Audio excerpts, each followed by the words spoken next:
Hey hi guys, welcome back to my mini vlog. ಇನ್ನು ಆಷಾಢ ಮಾಸ ಬಂದ್ಬಿಡ್ತು ಅಂದ್ರೆ ಆಸ್ ಯೂಶುವಲ್ ಎಲ್ಲಿ ನೋಡಿದ್ರು ಗಂಗಮ್ಮ ಜಾತ್ರೆ ನಡೀತಾನೆ ಇರುತ್ತೆ. ಸೊ ಇನ್ನು ಫೈನಲ್ ಆಗಿ ನಮ್ಮೂರಲ್ಲೂ ಗಂಗಮ್ಮ ಜಾತ್ರೆ ಅನ್ನೋದು ಬಂದೇ ಬಿಡ್ತು. ನನಗಂತೂ ಎಷ್ಟು ಇಷ್ಟ ಅಂದ್ರೆ ತುಂಬಾ ಇಷ್ಟ ನನಗೆ ಈ ಜಾತ್ರೆ ಅಂದ್ರೆ.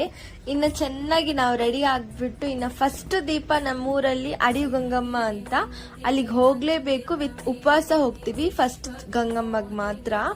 ಇನ್ನು ಅಲ್ಲೆಲ್ಲ ಆಸ್ ಯೂಶುವಲ್ ಇನ್ನೆಲ್ಲರೂ ನಡ್ಕೊಂಡಾದ್ಮೇಲೆ ಮ್ಯಾಕ್ಸಿಮಮ್ ಅದು 2 ಕಿಲೋಮೀಟರ್ಸ್ ಆದ್ರೂ ಇರುತ್ತೆ. ತುಂಬಾ ಸುಸ್ತಾಗಿ ಹೋಗ್ತೀವಿ. ಅದು ನಡೆದು ಫೈನಲ್ ಆಗಿ ಇನ್ನ ರೀಚ್ ಆದ್ವಿ. ದೇವಸ್ಥಾನಕ್ಕೆ ರೀಚ್ ಆಗಿದ್ದಾದ್ಮೇಲೆ ದೇವಸ್ಥಾನಕ್ಕೆ 3 ಸಲ ಪ್ರದಕ್ಷಿಣೆ ಹಾಕಿದ್ದಾದ್ಮೇಲೆ ನಾವು ಹೊತ್ತಿರೋ ದೀಪ ಇರುತ್ತಲ್ವಾ, ಆ ಹೊತ್ತಿರೋ ದೀಪನ ಹಚ್ಚಿ ಇಕ್ಕೋಬೇಕು.